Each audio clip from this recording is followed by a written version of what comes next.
Hello, everyone. Welcome to the Work Alchemy podcast series on impact, talking with entrepreneurs and organizational leaders who contribute to building a more cooperative and positive future. I'm Ursula Jorch, the host of this series. I'm a mentor to business people who want to have a positive effect on the world around them, building strong businesses by creating value for their clients, team members, and the larger world. I am so passionate about sharing with you the stories of entrepreneurs and leaders who have impact. They're inspiring and energizing role models. I hope you use what you learn here to be inspired about what you can do in your business and beyond. For ongoing inspiration and support to get clear on your impact and put it into action, enter your name and email at workalchemy.com. Today's guest in the podcast series on impact is Kate Groch. Kate is the founder and CEO of the Good Work Foundation, an organization with the mandate and vision to deliver English literacy and information technology education and support in a variety of fields in South Africa and beyond. Kate believes in the potential of all people. She says, it should never matter where you're born. You must have the opportunity to fulfill your potential and to add value to your own community. Otherwise known as Yafro, Kate, or Teach, I hope I got that right, Kate. Kate is passionate about finding an African way of delivering a world-class education and creating a model that can be replicated to all of the developing world. Kate is a former zoologist and biology teacher with a unique background in distance learning that took her and her classroom through Africa, India, Australia, Europe, and the United States. Her experiences around the world and in rural communities have inspired Kate's vision for rural digital learning centers. She says, "My dream is to influence and change the thinking of an entire generation." And believe me, I've met Kate, I've worked with Kate, and if anybody can do it, Kate can. So welcome, Kate. I'm so delighted to have you here. Thanks, Ursula. I'm thrilled to be here. So I've heard the story of how you've created GWF, the Good Work Foundation, and the work that you've been doing. So, what is it that was so exciting to you about this idea and the philosophy and the approach that GWF is taking in the field of education? What is it that drew you to that? It's interesting. I've been in education my whole working life. I think I come from a family of educators, so it was almost destiny to get into that field. And I found myself in rural South Africa, not in one of the urban centers like Johannesburg or Cape Town. And what became more and more apparent to me was the disconnect between the urban and the rural. And in South Africa, with our past, which already has so much catching up to do, I started to see that there was really a lagging behind of our young people in the rural spaces. And being a passionate educationalist and educator, in fact, it's who I am when I wake up in the morning. It's not a job that I do. It was to try and find out how can we create opportunities for these young people in the rural spaces. I was meeting young people with the same passion, the same abilities, the same potential, and yet they weren't connecting into the workplace or into sort of the economy of South Africa and even the world, purely because of where they were born. And for me, that was just it's a non-negotiable, and it's something like that to me is just not fair. So it was to try and look at how can we use the education tools and the digital tools that have sort of been evolving to do exactly that, to bring learning to the children in areas and the young people in areas which formerly would have been left behind. So what is it that makes GWF unique, do you think? Because there's a lot of educational initiatives in rural South Africa and other countries as well. What is it that makes what you're doing particularly special?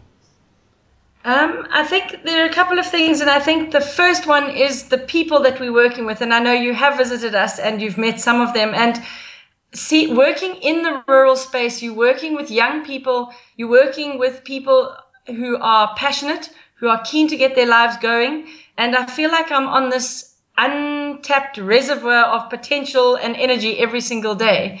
And I think what we've managed to do in Good Work Foundation is not to come from the city and tell the rural space how we should do it, is we spent quite a lot of time listening in the rural space. And the rural space is very clear on what it needs and where it would like to go.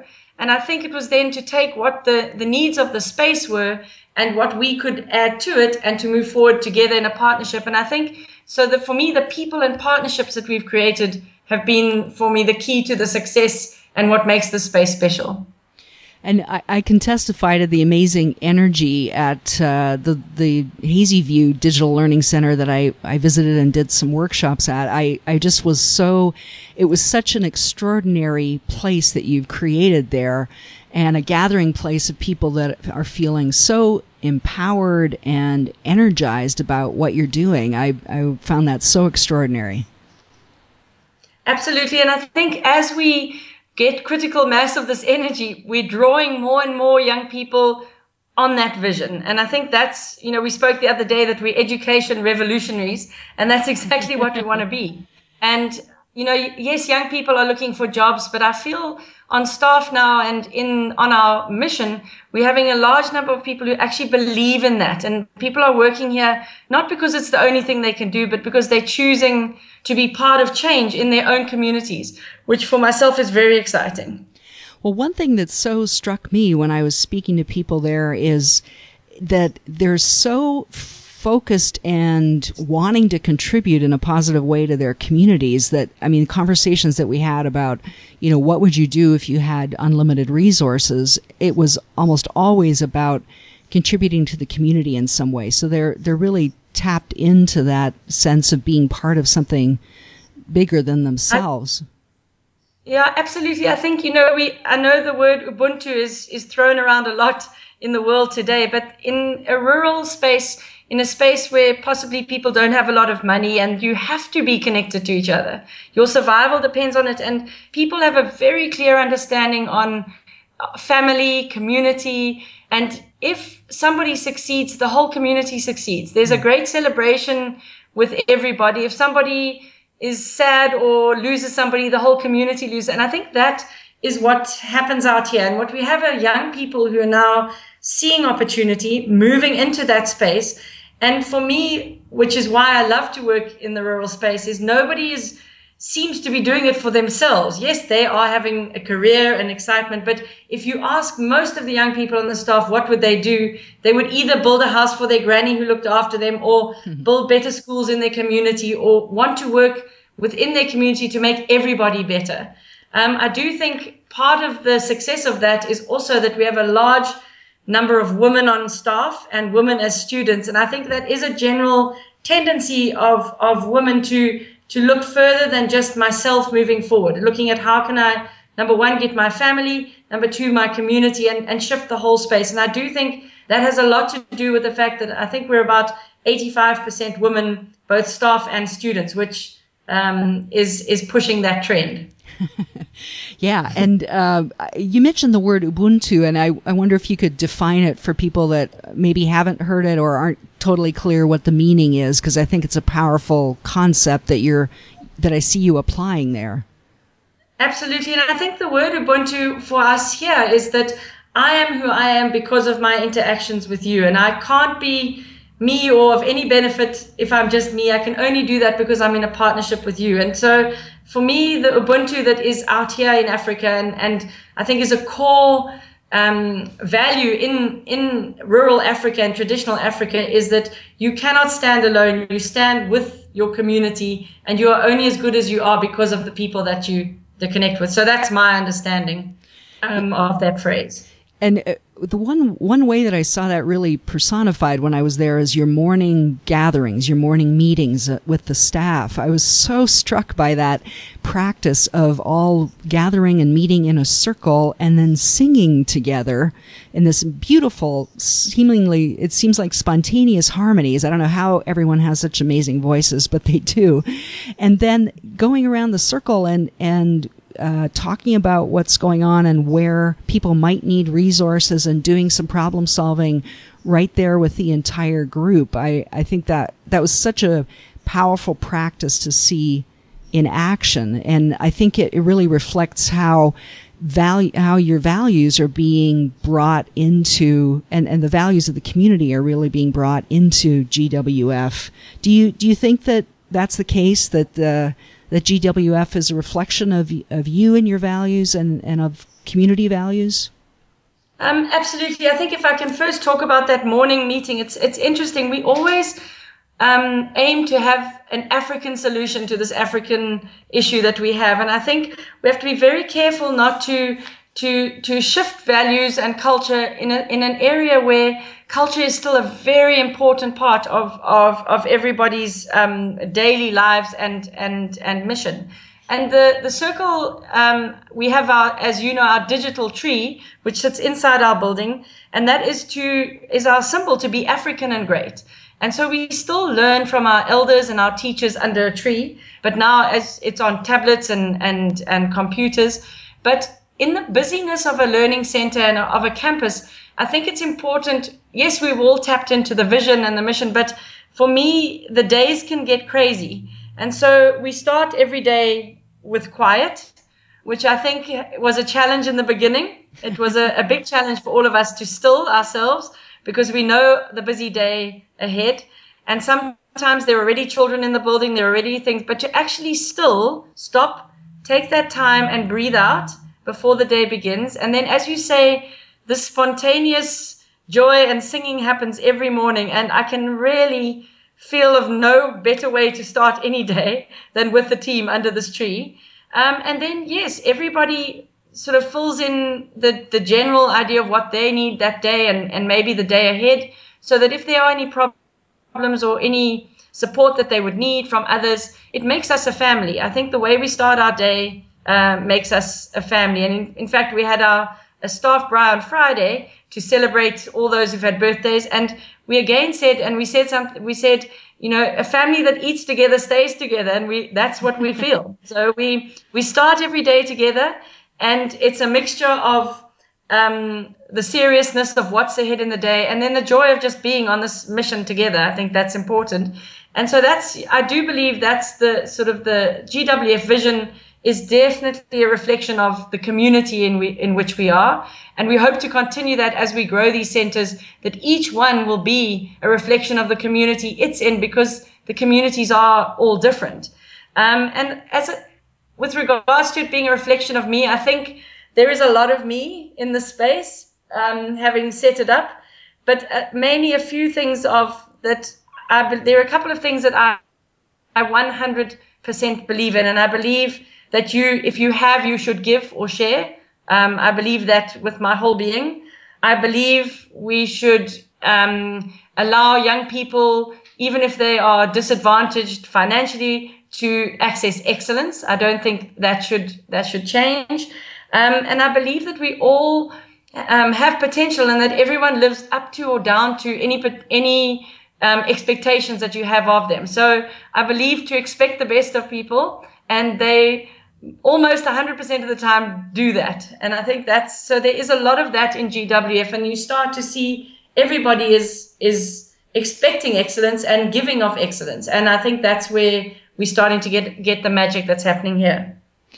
One thing that I find so amazing about what you are doing there is that it's not just a reflection of you, although those are really powerful concepts and values that you are personally bringing to the organization, but you're also very cognizant of where you are geographically, who you're working with, the local culture, and it's kind of an ideal that organizations around the world often try to reach for, but I think you really successfully have done that and have brought in those influences into the way that you're doing things. And it's value based, and you're influencing it, and you're also welcoming values from the community and the contributions that everybody brings. So I think that's what makes the GWF experience so powerful for people. Absolutely. And I think, in South Africa, being a young South African who sort of grew up and within the changeover from apartheid into the new South Africa, as we called it, I think we're all very aware of our different cultures, and we wanting to celebrate them. Part of the wonder of South Africa is that we have 11 official languages and all these different cultures. And I think it's very important. We don't want to lose that. And if we can find a way to connect that and still be excellent, I think that would be something that the rest of the world could also learn from. And you don't have to lose yourself to join the world. And I think that's one of the big things that we're doing here. And in a small way, trying to explain to young people in a rural space is you don't have to leave the rural space to be successful. And you don't have to go to a city to create a future for yourselves. Actually, you can do it here. If you're innovative and creative and prepared to work hard, you can do it. Yeah, I grew up in Canada, as you know, and the Canadian culture is all about multiculturalism, where you retain whatever culture. I mean, it's a country of immigrants, and South Africa is not necessarily that any longer, although certainly originally it was. But the idea of maintaining the culture at the same time that you're part of this national culture is a really powerful one that I think honors and respects what each culture brings to the mix. So it's an amazing thing about South Africa, because it's so diverse and there's so many different languages even that are operating. So that's amazing. Yes. And I must say, for me, it's what brings the magic under this tree here is, even when we celebrate Heritage Day, which we do every year, you realize that even our staff is from about 6 or 7 different South African nationalities. So it's wonderful. And we want everybody, learning is not for any one specific group, or, excellence is not for one specific group. It's for everybody. And I think we want to embody that as GWF as we grow this organization, and as we say here, copy and paste this thing all over South Africa and Africa. But as we sort of extend our reach and really try to refine this model, I think it is something that's important in areas which are locally different from each other. You have to take into account how it works in that area, who the people are in charge, who are you dealing with, so that you don't impose what works in Hazyview might be different in the Free State, and we can't just assume that it'll always just work. Yeah, and you're really having, as you're doing this, as you're working through this process of what's the best way to deliver what you do, what do you think are the ways that you're impacting people, both the students and perhaps even the community beyond that, and the staff as well, certainly?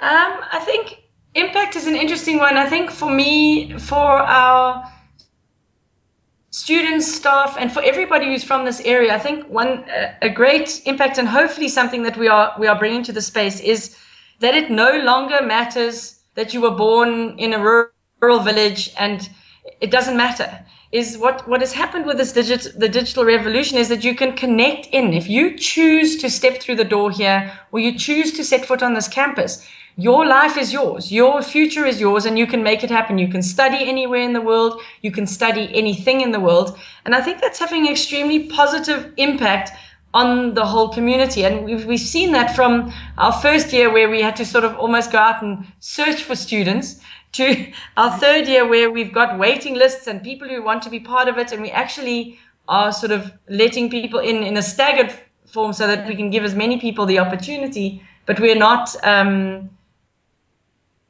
short of students or anything. So I think that's been the one impact. The impact that we're having in our school program is, we're moving from every hub into 10,000 young people, which is basically changing the trajectory of their learning. These young people are now accessing English, digital, maths, and their trajectory has changed. And what they will end up doing at the end of their school career is completely different to what maybe their parents would even have dreamt of. But all the time, making sure that we're not saying you have to discount where you're from, who you connected with when you go and do that. And I think we really are working hard while our impact must be positive, it can't just change and uproot everything. There are good things that we want to keep. But I think our impact is starting to gain some momentum. We're also starting with our Media Academy, which is one of our applied IT academies here, to start to impact further afield. Our young people are writing in newspapers. They're starting their blogs. They've all got blogs. We've also started to supply. Our students are writing for some corporates in Johannesburg. They're blogging and their stories to fill their websites, running their social media campaigns. So I think slowly the impact is spreading and will take over the world. Well, you said one of the things that you've said on your website and that I spoke about at the beginning was that your dream is to influence and change the thinking of an entire generation. Can you talk a bit about that and what you see as the larger global vision that you have? I think for me, and yes, it starts here, but we've had a lot of guests like yourself who come and work with us and who are now partners of the mission. And what we're realizing is, education worldwide is needing a bit of a shake. And I think what we're able to do in a space like Hazyview where we are, is there's very little unlearning that has to happen to create new directions and other things. So what we're able to do is to pilot stuff and really try things. And if it's working, you can see the impact and you can see the outcomes quite quickly. And it's something that people can then see. And I think there's a model that's emerging here that actually could work pretty much anywhere. I don't think it's sort of stuck in South Africa. And when we talk about the changing of thinking of a generation, is to look at it's no longer, and I keep going back to it, it's not dependent on where I'm born or what family I'm born into. It's my choice to make that connection. And I think we've got lazy. I think we've sort of, depending, if I go to a good school, you get a good job and you go to a good university, and if you don't, then you don't. And I don't believe that that's the case anymore. I think it's about choice. And I think that if I can change all these young people's thoughts, is that why not? Why not? Why can't you go to America? Why can't you study in America? Why can't you be a rocket scientist? Why can't you be a great doctor? Why can't you be a great farmer? So it's why not? So if we can change, as people say, can you go to university? They go, oh, no, I don't know. I'm saying, no, why not? That's the question. And I think that's the choice that people need to start making. How do we choose to be great? How do we choose to create our own futures? And when the access is here, you can make that choice. Well, and it's just ties in perfectly with that quote about why people asking, well, why would I be able to do this? What is it about me that would allow me to do that? And the question then is, why not me? Exactly. Yeah, exactly. And there's also that great quote of that our greatest fear is not that we're inadequate, but that we are great. And I think that's another one that, if young people out here believe they are great, they're not resigned to a future because they were born in Shabalala or Oakley or Justicia. They are who they are. They are perfect as they are, but they need to find what is it on this planet they are meant to do, and what is their job, what is their mission, their sole purpose. And then once they've got that, is to have the access to make that happen, because then communities will change, then thoughts will change, and then we will get grassroots fundamental change in these areas, which for me is actually one of the end goals of what we're doing. Yeah, which is amazing. I mean, that's really where the power begins, is at that very basic level. So when you're talking to people about GWF, when you're talking to donors and the people that you want to serve, do you talk about this kind of impact? How do you talk about it? It's interesting. We talk with the students and the young people and staff that are working with us. I think we do talk a lot about what is our impact in the community. What do we want that to be? We want to be a positive impact. You have to be careful a little bit not to completely undermine a whole education system. And yes, we are challenging it, but we're doing it in a positive way. We're not saying don't go to school. We're saying we'll come alongside, we'll support, we'll work with the department as we change what the young people are accessing in these areas. I think we do talk about it with donors. It's a mixture. They want to know that young lives are being touched, that young people are being given opportunity. Not every donor asks what is the true impact. Often their impact is how many numbers have we reached. To me, that's not always the impact. I want to know, what are the young people doing after they've been here? How are they adding value to their community? As you know, we've hired quite a few of the top students into our space, and they're continuing to study and they're working with us. And so for me, what's interesting is the impact post the graduation, which is, I think, often what the donors do like. But we are finding, and specifically in America and the UK, a lot of donors starting to want to be part of something. And I think that's been one of our biggest conversations with donors is, we're on this mission and we would love you to join us. We're going to do it, whether you join us or not. But if you believe in this, join us, because we're going on a big mission here and it's exciting and you're very welcome to be a part of it. And whoever joins us adds their piece of passion, like you brought your entrepreneur skills and into the small business space here. Everybody has what they can add to what this vision and mission is. And I think once people understand that you don't have to study to be a certain thing or be a certain thing to add, if you give of yourself and you're present and you take your talent and you add that in to the melting pot that is happening here, that's where young people who resonate with you will learn and move forward. So I think it's, we do talk about impact. It ranges anything from the impact is of numbers of students to what are they doing now. I mean, my great joy is when somebody has started their own job and hires their own people. I love it when people have started learning centers and come and ask for advice. So if we can do that, that makes me happy.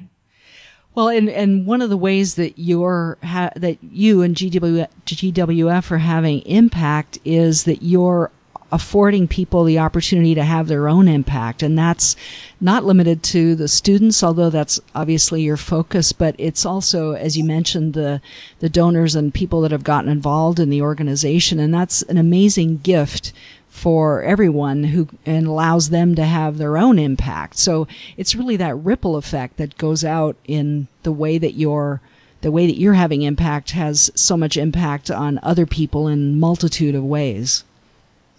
Absolutely. And I think, our thing is, we can't, when I say we want to do an entire generation, that won't be just me. That's a whole lot of foot soldiers that need to be on it. And so we love people to come and be here, to be immersed in what we're doing, to get excited by it, and then go and do it in their own communities, in their own way. It's not to go and become a Hazy View Digital Learning Center somewhere else, but to be inspired to find a way to do something similar in wherever you are, in your place or in your community. And I think if we can manage to do that, that's when we start to really have great impact and to move people into their own, I use the word soul work, but what is it that you need to do on this planet? It's not always the easiest thing, but it's the right thing. And then you know when you're on that path. Well, and it's obvious that it's really important to you to have impact and to have this role that you're playing within GWF in order to allow other people to have the impact that they're going to have and allow them to tap into their soul work.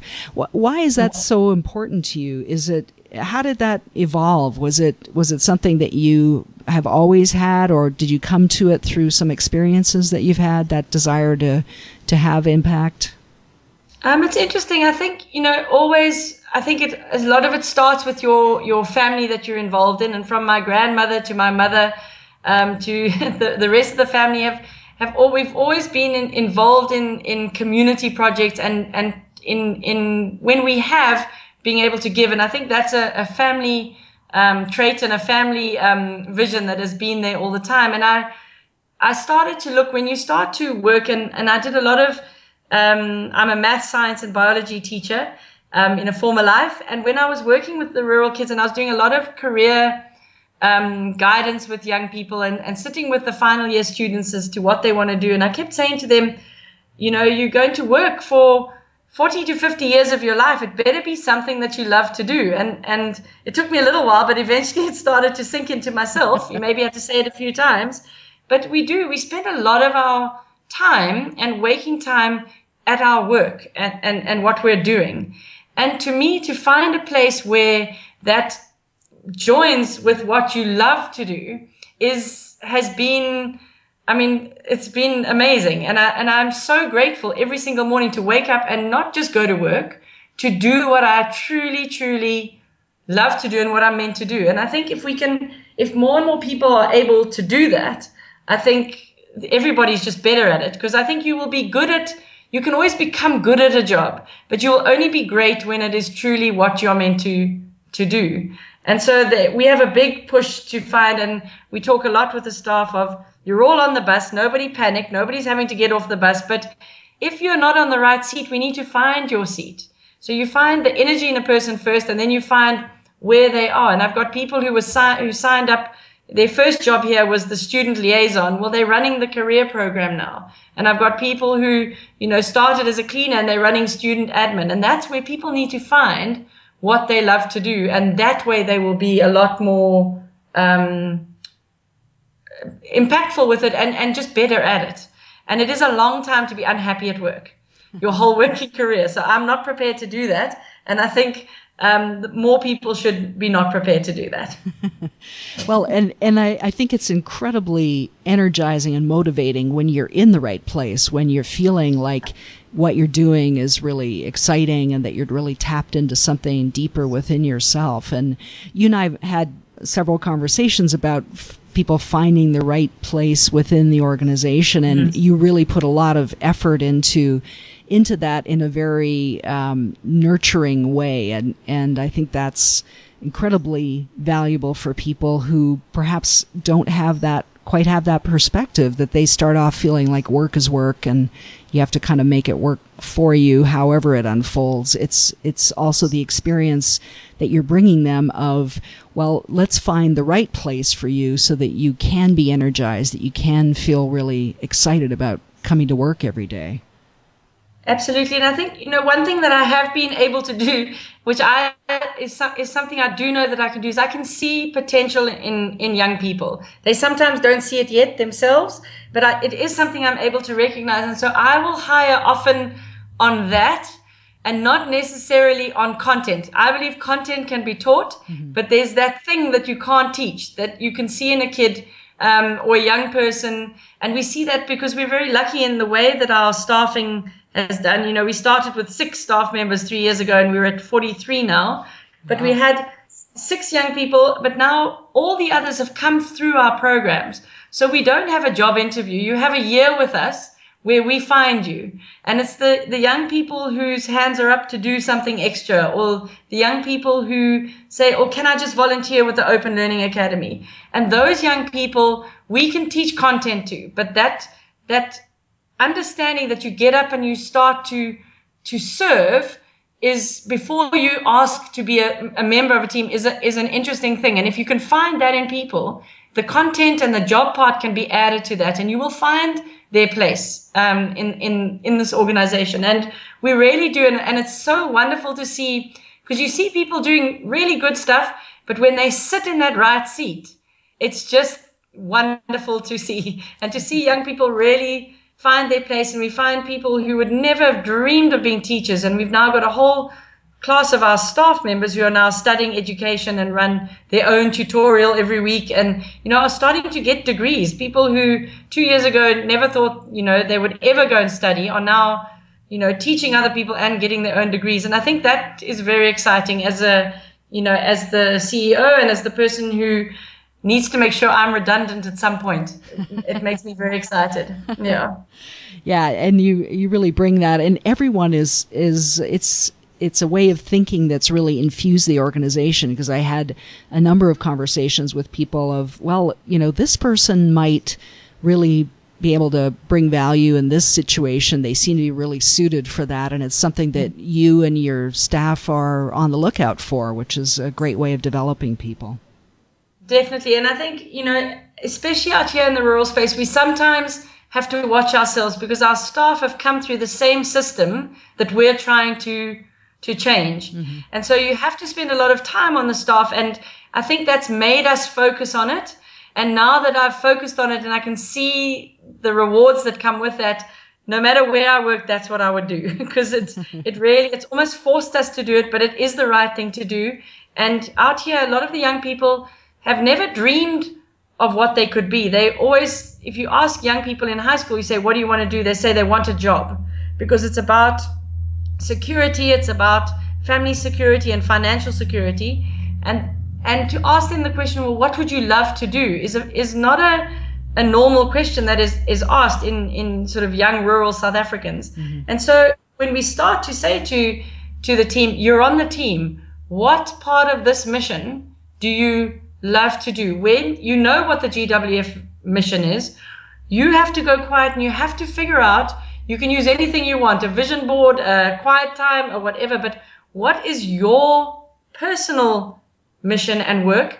And where they overlap is where you'll make magic for this organization. And that's where I need to try and put them and find a way, because then you'll find, and it's amazing to me that you think, oh, everyone's going to want to be in one part. But when you really start to tap in who the people are, there's a person for every section. There's a person who loves admin. Then there's a person who loves to work with the kids. Then you have T-Man who loves to make coffees, and you have this person. And it's the most amazing thing to find that it actually, everyone finds their place. You don't just have people who want to do one thing and then you don't have any admin people. There are people who love admin. So we need to find them and make them do that soul work, especially for people like me. Yeah, and it's really great to see that all coming together, and quite amazing that it does happen that you find people in for every role. And I think what you're saying isn't limited to South Africa. The way of thinking about work is shifting and changing, and that question of, well, what would I really love to do is not a given necessarily. It may be in some realms, but it's not necessarily a given that that's a question that even gets asked. So the fact that you're bringing that as well into the mix is, I think, really important for people finding work that is going to allow them to evolve and develop in a way that allows them to reach their potential and really tap into something greater within themselves. So that's powerful. Absolutely. And for me, the other thing is that people will move from here possibly to other places. Mm-hmm. I mean, I always say they're not allowed to leave until they've created their replacement, but that people must move. And if we're still 5 years down the line with the same people in the circle, then I haven't done my job. And it's important that people are moving through this organization. And if we can instill here a love of learning and working hard, but in your true passion and what you love to do, when they go into another organization or area, they do the same. And that is another way, I think, that can really impact positively. We've had a few of our young students go off. Our one tech guy has moved to Londolozi, and he's got his GWF ethos is still there, and his culture is there, and he's starting to move that to another place. People are moving on. And while it's very sad to see great people go, they must go. It's their journey. They were just with us for a while on their path. So it's interesting to see, and it's so wonderful to see young people, and our staff is young. We always laugh that if we take a few of us out, I think the average age is about 21. So it's young people. But to see them starting on a journey where people are nurturing and making sure that they're on the right path. And imagine if we all got that at the beginning of our work careers, yeah. I mean, that would be amazing. It is, yeah. And we've talked a lot today about the positive impact and the ways in which things are really working well at GWF. And along the way, I'm sure you've run across some obstacles or problems. I hate even using that word, but let's say challenges in having the impact that you want to have. Can you talk a little bit about that and how you were able to work through those? I think it's really helpful for people to hear that, yes, it's not all this smooth and easy path, that we all have issues to deal with, and that we are able to work through them successfully.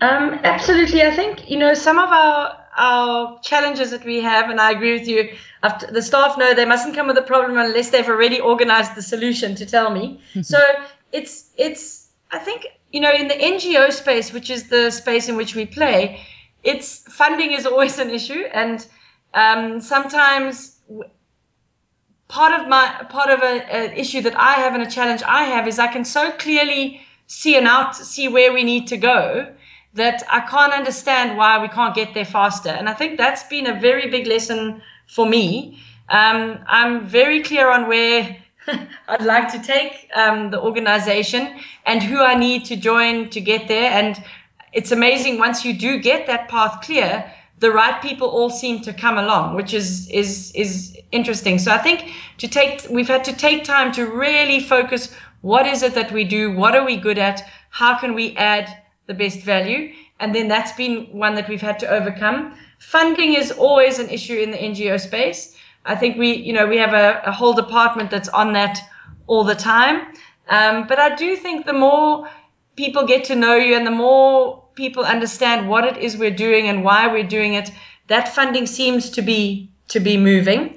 And it's sometimes we have internet frustrations. We have sometimes the politics of communities can be tricky.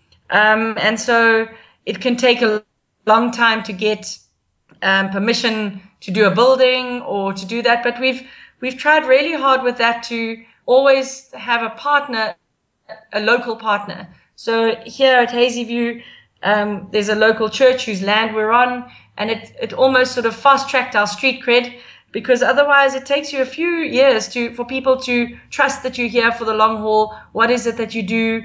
So our biggest challenges have been, the funding, the need sometimes where you feel like you should be going faster. And I know you and I had that conversation, and sometimes you have to look and say, actually, you have moved a very long way in 3 years, but when you're in it, you feel like you should have been even further. But when you stop and look back, you've actually achieved quite a lot. I think that's a big one. And then the other, as I said, is the politics in a rural space can be tricky, but that comes to choosing the right partners, spending time in the community, and not deciding what the community needs. The community knows what it needs. You need to hear and see if it aligns and if you can add value to what they need. So those, I think, have been some obstacles. But I think we've done pretty well to mow them over, mostly. Well, and to constructively work through them. I mean, I know you're partnering. No, I'm joking. Yeah. Yeah. And I know you are really passionate about and very effective at creating alliances with people and having connections that people find meaningful and that they want to contribute in their own way. And you're a very effective spokesperson for GWF in that realm. So that's I think. Go ahead. And I think also, we've been very clear. Also, we do work. It's very easy to discount government and to just carry on in your own world, but you do have to engage with government. Government is here, and we need to engage with them. And I think we've been very clear that we've engaged both with government, also with employers, as to what skills are needed. It doesn't help us to train people, and then nobody needs that skill. So we've been very, as you said, we've spoken to a lot of people. We didn't just come gallivanting into the area and take over. There was a lot of conversation with employers, with the schools, with the tertiary institutions here, with the Department of Education. We've been very aware that those partners are needed. And then, in South Africa, there's a big push to have, government can't do everything on its own. So it's government, private partnerships, and NGO implementers on the ground. And that partnership can be very powerful if it's done properly. And if everybody understands what role they play and what they need to be doing. So I think, we've worked hard at that. And I think it is a lot of the reasons why there haven't been too many obstacles. We've managed to sort of move through them. So as you're moving forward and from the perspective that you're at right now, what insights or advice would you share with another organization leader or entrepreneur who's asking themselves about how can I have this positive influence on my own organization and in the larger world? How can I have this kind of impact? What would you impart to them or share with them from your own experience? I think the first thing is don't wait till the plan's perfect, just start. I think you have to start is the first one. I think it's very important to be yourself. If you are in the sort of, it's always so funny to me to be in the entrepreneurial space, but I suppose we are, if you're going to be in an innovative space and a creative space, is you have to be yourself. It's too hard if you're trying to be something else. So understand you first, decide what the mission is, and the plan will never be perfect. You have to just get started and then be brave enough to say, okay, that's not working. Let's shift. Let's keep doing that. And I really do think that the moment you are being yourself, you're in your soul work, as we spoke about earlier, then it will be great. It can't but be great. I really do believe that. But my biggest thing is, don't wait. Just get started. There's so many lessons that I learned along the way. Nobody's project will be exactly the same as yours. Nobody's company will be exactly the same as yours. So yes, you can learn from others. But if you spend your life waiting for the perfect business plan and the perfect everything, nothing will ever get done. So be brave, jump off the cliff, and then, but also you do have to be brave to also admit when something's not working. Don't flog a dead horse. Keep at it. But if something it's not meant to be so hard that it doesn't happen. The world will guide you. Then just shift your focus a little bit and you'll find a way around the obstacle. There are ways. To keep hitting your head against the wall also is not good use of your time.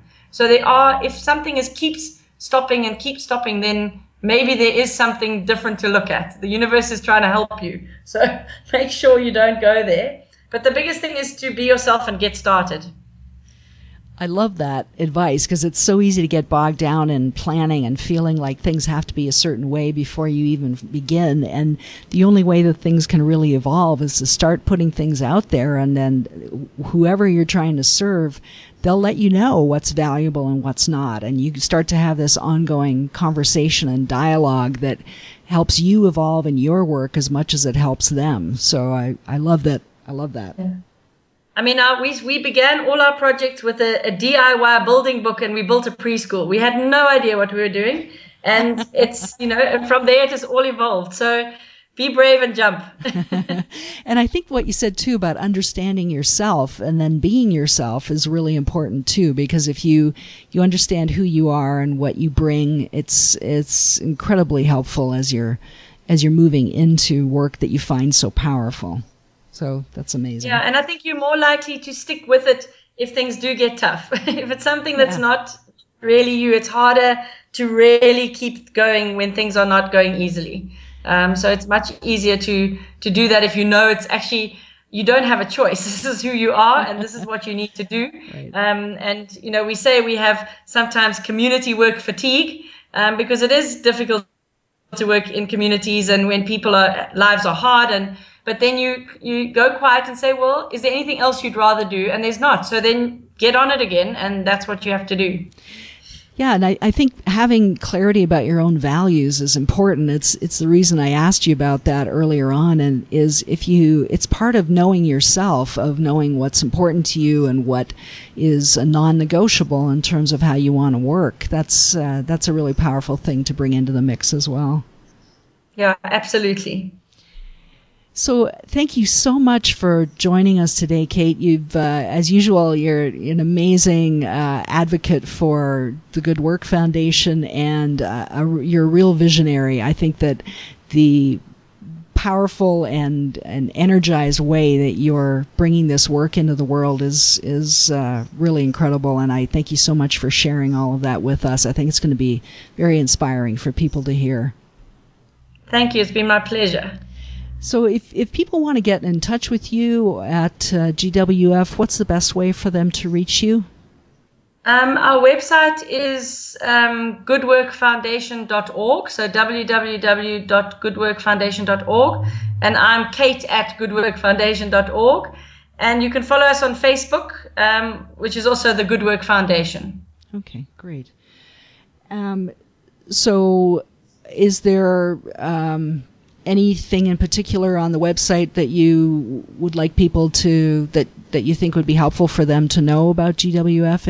Any particular aspect that you want to Absolutely. Share? I think that number one is if you sign up for our blog, it sort of keeps you in the loop of all the different things that are going on. But we have on the homepage about us. There's a couple of infographics that have been done, which really, people who do infographics are amazing. So it just sort of sums up everything we do in like 3 minutes, which sometimes can be a little overwhelming. But yeah, so there's some great movies which really do give a sense of what we are up to here and how people can get involved. And if people want to create things similar to here in their own spaces, they would be very welcome to contact us, and we can start those conversations. That's awesome. Great. Well, thank you. Join us for more podcasts on impact. Subscribe to the Work Alchemy podcast channel on iTunes or Stitcher Radio so you'll be notified as soon as new podcasts are available. Thank you to everyone listening for being here. Until next time, to keep that positive flow of energy going in your business so you can have your own impact, join our community of entrepreneurs like you by entering your name and email at workalchemy.com.